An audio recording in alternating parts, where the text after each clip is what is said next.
Ai, acho que cantaram muito, perdeu a força. Boa noite, irmãos. A graça e paz. Ai, a graça e paz esquentou, aí saiu com fôlego. Para mim é uma grande alegria sempre estar com os irmãos e hoje, de forma alguma, é diferente. Eu agradeço muito as orações dos irmãos, o fortalecimento. Se a dona Dilma uma hora mais 2 minutos, acho que não ia dar para controlar. Ela foi, aí eu, ai meu Deus. Mas agradeço muito as orações e o consolo dos irmãos. Alguns irmãos mandaram mensagem, eu sei que eu ainda não respondi. Eu, graças a Deus, vocês já estão acostumados que eu demoro um pouquinho, né? Mas realmente não deu tempo. Mas muito obrigado de coração a todos que mandaram mensagem, que oraram, enfim, muito obrigado. Deus abençoe e nos guie, né? Temos que seguir, né, dona Dilma? Seguir firmes em Deus. Ah, eu queria fazer uma pergunta para a gente começar. Eu não sei se é de propósito, eu não sei se está aqui já desde o início do mês ou se já está assim normalmente, mas na hora que eu olhei para a cruz, claro, a cruz já chama atenção e o que mais me chamou a atenção era o pano que estava nela. É de propósito ou não? É. Então, os irmãos sabem me responder por que está em vermelho aqui o pano? Olha, ela está indo na igreja de Macatuba, ela sabe responder. Colou, não vale. Nota 0,5, só porque acertou. Pelo Espírito Santo, pelo tema de Pentecostes, nós então usamos a cor vermelha, que a cor representa o Espírito Santo. E há 15 dias atrás nós tivemos a semana de Pentecostes pela igreja, pela IPI do Brasil. Tenho certeza que você viu lá no WhatsApp do grupo da igreja, que nós tivemos uma grande festa de celebração de Pentecostes esse ano. Eu fiquei muito feliz por conta disso. E hoje nós vamos conversar um pouquinho, nós estamos falando aqui sobre vida abundante, né? Nós vamos falar sobre vida abundante no poder do Espírito. Então nós vamos falar um pouquinho sobre o agir do Espírito Santo na nossa vida, como nós podemos ter vida abundante através do poder do Espírito Santo em nós. Eu queria que você abrisse sua Bíblia comigo lá no livro de Atos. Vou fazer uma coisa que não é muito comum nem na nossa igreja e nem das minhas práticas, Armandinho, mas hoje eu quero ler 2 textos para a gente compartilhar aqui. Nem sempre é comum isso, né, pastor? Então, mas hoje eu quero ler Atos 1, do versículo 4 até o versículo 8, e em seguida nós vamos ler o capítulo 2, do versículo 1 até o versículo 4. Atos, capítulo 1, do versículo 4 até o versículo 8.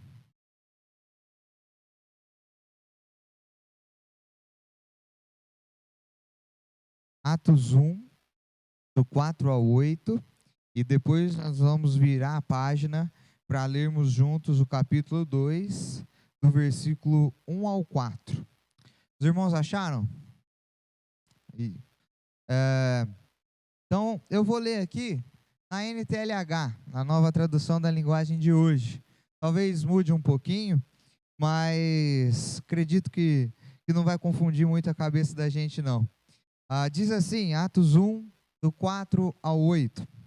Um dia, quando estava com os apóstolos, Jesus deu esta ordem: fiquem em Jerusalém e esperem até que o Pai lhes dê o que prometeu, conforme eu disse a vocês. Pois, de fato, João batizou com água, mas daqui a poucos dias vocês serão batizados com o Espírito Santo. Certa vez, os apóstolos estavam reunidos com Jesus, então lhe perguntaram: é agora que o Senhor vai devolver o reino para o povo de Israel? Jesus respondeu: não cabe a vocês saber a ocasião ou o dia em que o Pai marcou com a sua própria autoridade. Porém, quando o Espírito Santo descer sobre vocês, vocês receberão poder e serão minhas testemunhas em Jerusalém, em toda a Judéia e Samaria e até nos lugares mais distantes da terra. Agora muda de página aí, capítulo 2, do partir do verso 1. Quando chegou o dia de Pentecostes, todos os seguidores de Jesus estavam reunidos no mesmo lugar. De repente veio do céu um barulho que parecia o de um vento soprando muito forte. E esse barulho encheu toda a casa onde estavam sentados. Então, todos viram umas coisas parecidas com chamas, que se espalharam como línguas de fogo, e cada pessoa foi tocada por uma dessas línguas. Todos ficaram cheios do Espírito Santo e começaram a falar em outras línguas, de acordo com o poder que o Espírito dava a cada pessoa. Feche seus olhos, vamos ter mais uma palavra de oração. Santo Deus, querido amado Pai, nós mais uma vez reiteramos na Tua presença que nós estamos aqui pelo sangue de Cristo Jesus. E nada mais é interessante para nós do que ouvir a Tua palavra e ouvir a Tua voz, ó Deus. Nada é mais importante para nós do que ouvir o que o Espírito diz às igrejas e nos diz à igreja, ó Pai. Em nome de Jesus, ó Deus, eu clamo que, como João pediu, que eu diminua e o Teu Santo Espírito cresça na minha vida, que não seja eu quem fale, mas seja a autoridade do Teu Santo Espírito, e aos nossos corações a Tua palavra seja fincada, seja afirmada pelo Senhor, pelo Teu próprio Espírito, ó Deus, e que assim nós sejamos sempre e constantemente renovados no sangue de Cristo Jesus, assim que nós oramos. Amém. Então nós vimos aqui pano vermelho, lembrando aqui o Espírito Santo, dia de Pentecostes. Eu quero dizer uma coisa para vocês, que quando eu era criança, eu ia falar quando eu era pequeno, mas eu ainda sou, né? Então, quando eu era criança, meus pais sempre passavam umas vergonhas assim comigo, não tinha, coitado, eles eram meio constrangidos, porque filho de pastor, né? Então, aos domingos, meio da semana, aliás, assim, chamou, a gente vai comer principalmente, né? Chamou para um almoço, a gente está lá. Então, eu ia lá com os meus pais, a gente ia comer na casa dos irmãos, tudo, e aí fazia aquele almoço da família, domingão, aquela delícia, assim, e a irmãzinha, o irmãozinho colocava um suco, ou principalmente um refrigerante na mesa. Eu dizia, pai, dá coca. Ai, era aquele constrangimento, os irmãos já riram já. Aí, porque assim, quando eu era criança, para mim qualquer refrigerante era Coca-Cola, eu não diferenciava. Pode ser lá o Jaúba lá, que eu gosto de tomar em Macatuba, mas para mim eu chamava de Coca-Cola. Aí eu falava, pai, me dá Coca. Aí ele tinha que explicar lá, porque ficava aquele climão, né? Falava, não, é que ele, qualquer refrigerante para ele é Coca-Cola. As pessoas falavam, ah, mas não tem. Eu falava, não, esse daí é a Coca dele, ele aceita isso mesmo. Porque acontece que muitas marcas, elas se tornam mais fortes do que o próprio produto, né? Então você não fala assim, ah, vou lá no mercado comprar um refrigerante de cola. Não, a gente fala, vou lá comprar Coca-Cola. Aí você pode voltar até com Leda lá, mas você foi comprar o refrigerante. Eu, por exemplo, se eu vou no mercado e a Lu escreve para mim, compre Veja, aí eu sei. Se ela falar o nome do produto, aí eu não sei o que é para eu comprar. Aí eu posso até chegar lá em casa com um Limpol, com uma coisa aqui, né, para não dar problema nas marcas, o YouTube não cortar a gente, mas eu posso chegar com outra coisa lá em casa. Só que se ela falar o nome do produto, eu não sei qual que é. Existem marcas que se tornam referenciais para a gente, não é assim? Então, Pentecostes é uma marca assim também. Pentecostes é algo que se tornou uma marca referencial para nós. Quer ver só? Quando você pensa em Pentecostes, o que vem na sua mente? Deixa eu ver alguém, pode falar à vontade. O que vem na sua mente quando você já pensa assim, Pentecostes? Vai lá, vai lá, vai lá. Alguém falou, ouço línguas. Falar em línguas, e às vezes a gente já vem na nossa mente pentecostalismo, né? Então, Pentecostes, já pensa lá nos pentecostais, línguas de fogo, reteté, A gente já pensa nessas coisas, né? Porque Pentecostes se tornou um marco referencial, se tornou algo que a gente olha e já diz: "Oh, Pentecostes, isso aí é pentecostalismo." Mas na verdade, quando a gente fala em Pentecostes, é a mesma coisa que se a gente traduzisse literalmente para o português, se eu dissesse assim para vocês: Pentecostes, quinquagésimo. O que é isso? 50. Pentecostes significa 50. Pentecostes, na verdade, era uma festa judaica que se iniciou depois da libertação do Egito. Quando o povo sai do Egito, tem aquela festa bonita que nós chamamos de Páscoa. Então, quando o povo sai do Egito, eles comemoram a Páscoa. 50 dias após a saída do Egito, lá no Monte Sinai, Deus dá a Moisés a lei, aquilo que ia guiar o povo. E ali, 50 dias após a Páscoa, então nós chamamos de Pentecostes. Pentecostes era é uma festa judaica que se tornou a festa da colheita, a festa do trigo, era a segunda principal festa do calendário judeu. E então, essa era a representatividade de Pentecostes. Se tornou uma festa muito grande, onde se lembrava ali duas coisas. Primeiro, se comemorava a gratidão a Deus.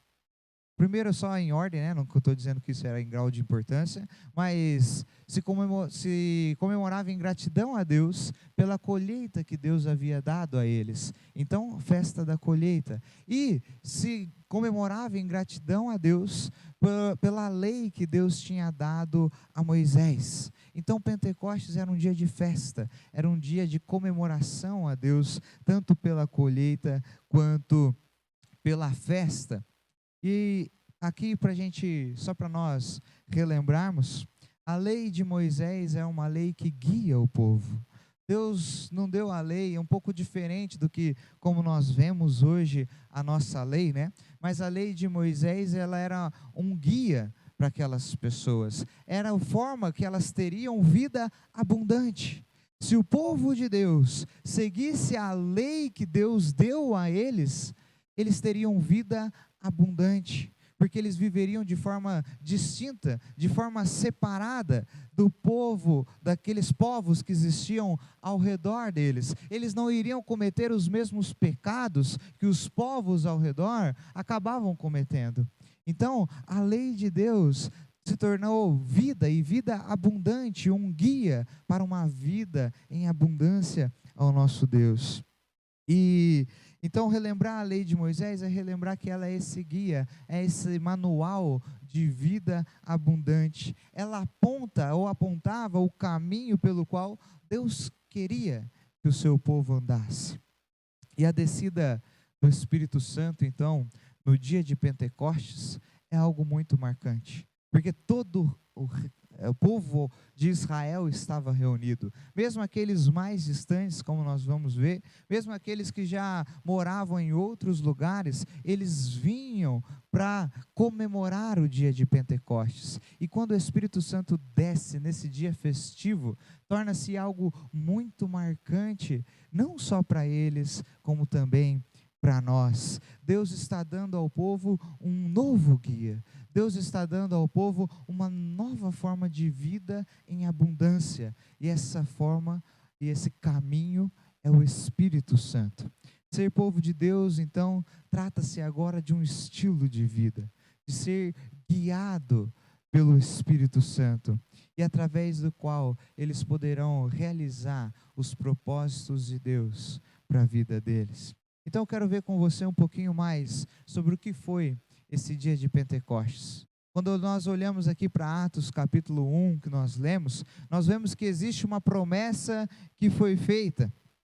Depois da sua ressurreição, Jesus apareceu aos discípulos e deu a eles uma missão. Qual era a missão dos discípulos? Qual era a missão dos discípulos que Jesus deu a eles? Ei, era isso que eu queria. Alguém que caísse na minha pegadinha. Vamos abrir lá em Lucas 24.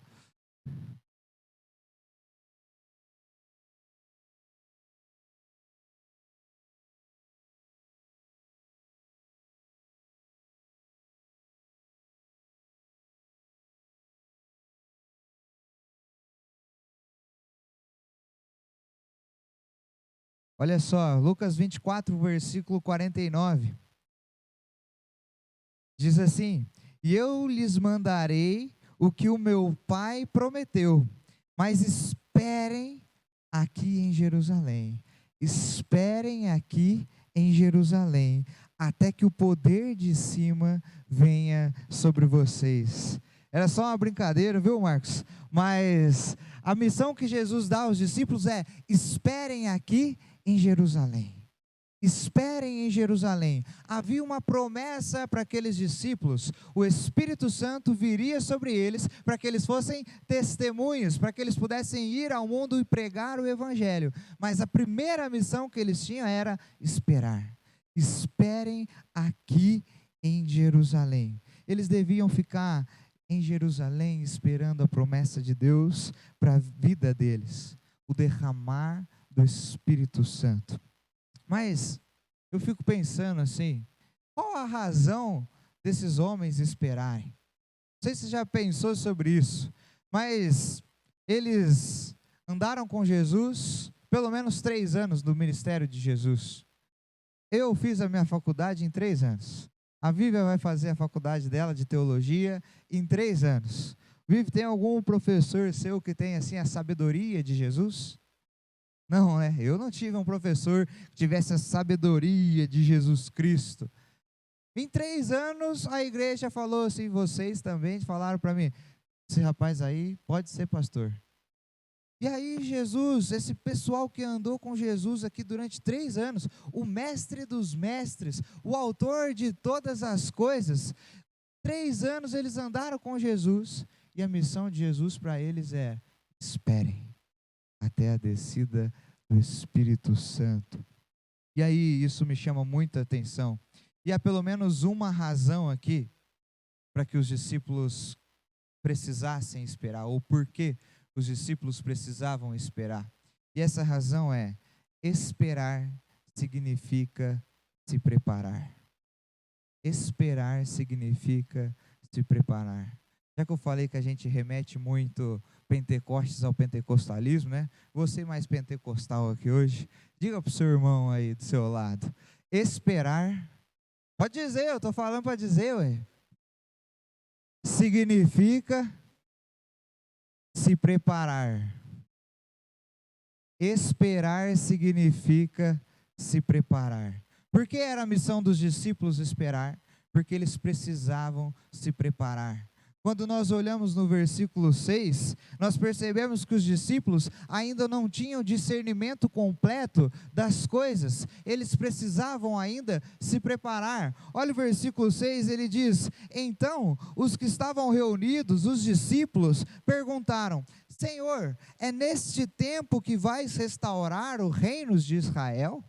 Eles ainda estavam esperando um Jesus como o Messias que eles esperavam na religião antiga. Eles estavam esperando aquele Messias que ocuparia o trono de Davi, que seria a imagem de Davi e que faria com que Israel se tornasse a maior potência do mundo. Os discípulos ainda não tinham entendido qual era a missão de Jesus. Eles ainda esperavam que o Messias faria com que Israel se tornasse a grande potência mundial, com que ela fosse reconhecida por todos. Na mente deles, a partir daquele momento, as coisas iam mudar para eles e para Israel.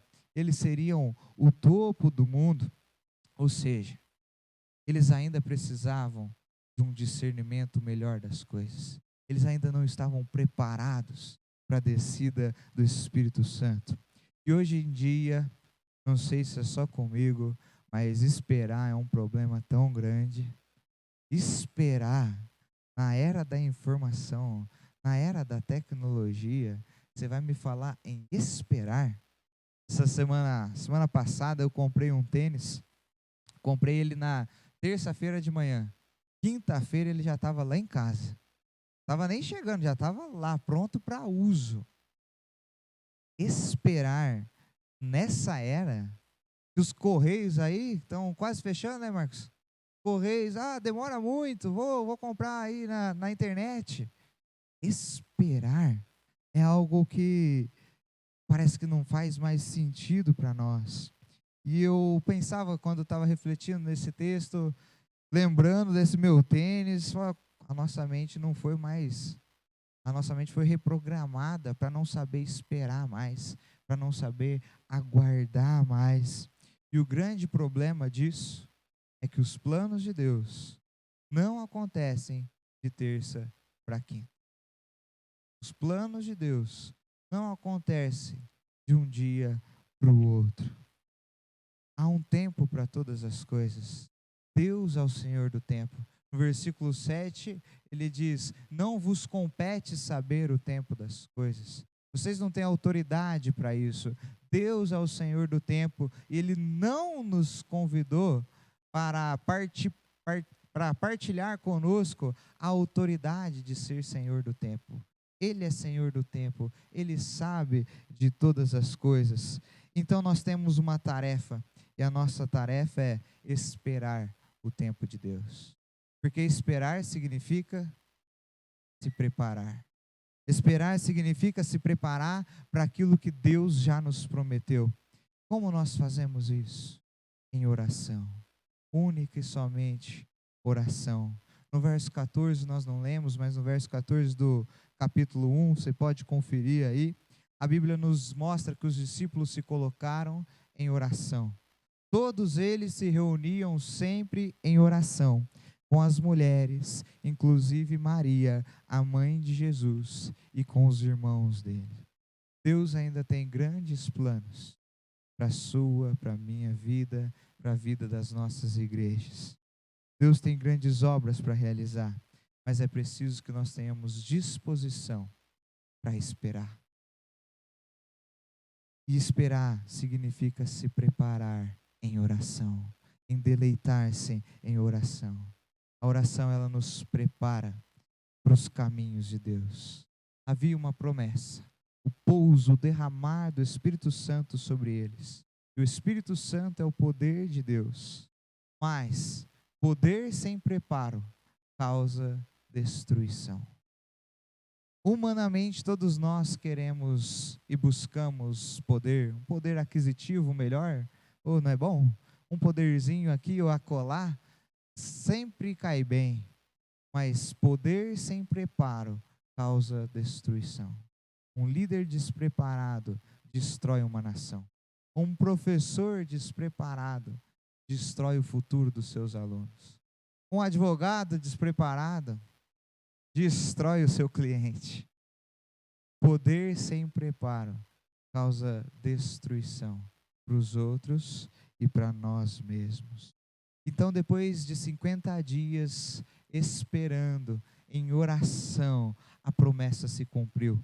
No dia de Pentecoste, no meio de todos aqueles israelitas, o Espírito Santo desceu, o Espírito Santo pousou sobre os discípulos de Jesus, e isso representa para nós que daqui para frente, tanto eles como nós seremos guiados por uma vida de poder, nós seremos guiados pelo Espírito Santo para uma vida abundante no poder do Espírito de Deus. Os discípulos tiveram calma para esperar e receberam o poder do Espírito Santo, que lhes dava vida e vida em abundância. Eu quero destacar apenas uma coisa nesse capítulo 2. O poder do Espírito Santo é capacitador. Ser conduzido pelo Espírito Santo é ser capacitado por Deus para enfrentar as demandas da vida como uma autêntica testemunha de Jesus Cristo. Os discípulos foram capacitados pelo Espírito Santo a falarem de forma que todos que estavam ali pudessem entendê-los na sua própria língua. E eu quero dizer para nós que o Espírito Santo de Deus nos capacita a superar as nossas próprias condições. O Espírito Santo de Deus nos capacita a enfrentar as barreiras que estão à nossa frente. Ser guiado pelo Espírito Santo é entrar na rota que Deus já preparou para nós. Às vezes, não sei você, mas eu fico tão ansioso, fico tão perturbado, e parece que quanto mais eu estudo, menos eu consigo reter, menos eu aprendo. Quanto mais eu planejo, parece que menos dá para executar. Quando parece que há um caminho, aí parece que as coisas que precisam ser deixadas de lado se tornam ainda mais importantes. Parece que cada passo abre-se um grande poço, um enorme poço de incapacidade e ruma direto para a frustração. Mas o que Deus nos diz, quando nós olhamos para uma vida guiada no poder do Espírito Santo, é que nós não precisamos seguir a nossa própria rota. Nós não precisamos ir pelo caminho que nós mesmos temos planejado. Há um caminho, há uma vida onde nós somos guiados no poder do Santo Espírito. E nesse caminho, o seu poder nos envolve, nos capacita, auxiliando-nos a superar os obstáculos que nos cercam. Por isso quero te dizer nessa noite que a promessa se cumpriu. O Espírito desceu, mas ela não se encerrou. A promessa se cumpriu. O dia de Pentecostes veio. Aqueles discípulos tiveram vida abundante no poder do Espírito. Mas a promessa não se encerrou.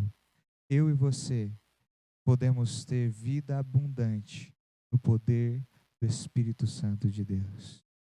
Assim como o Espírito desceu sobre aquela casa, como um vento forte, como um vento impetuoso, nós podemos receber o Espírito Santo de Deus na nossa vida.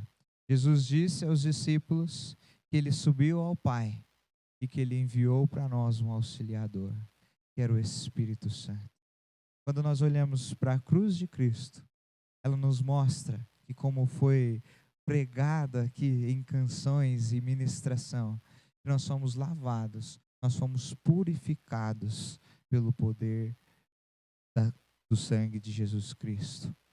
Mas ela nos mostra também que nós não estamos sós.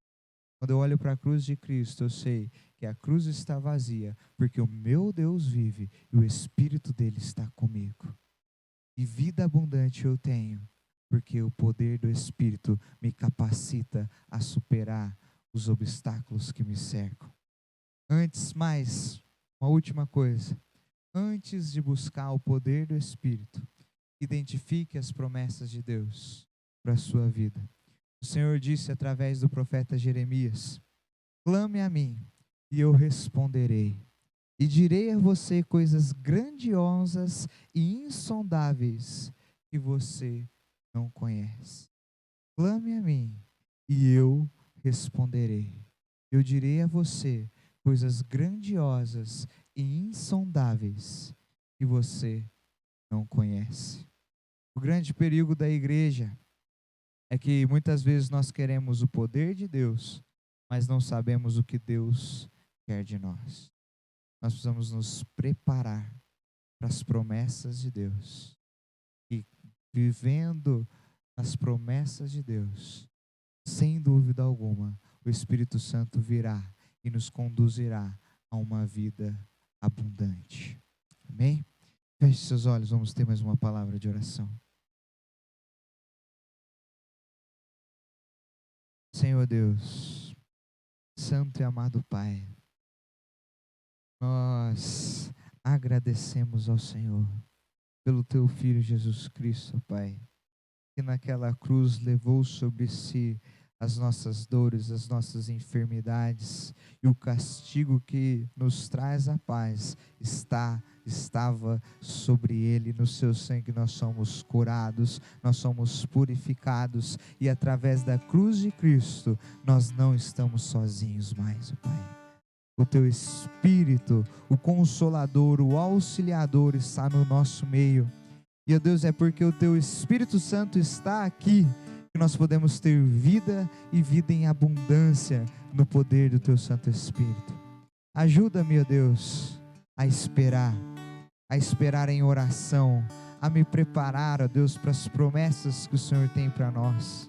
Ajuda-me, ó Deus, a ter um coração disposto a esperar, ó Deus. Porque quando o Teu Santo Espírito vier, ó Deus, Ele nos conduzirá a um caminho de poder, ó Pai. Nós agradecemos ao Senhor, porque a tua promessa já se cumpriu, mas não se encerrou sobre as nossas vidas, Deus. Em nome de Jesus que nós oramos. Amém. Amém. Deus abençoe.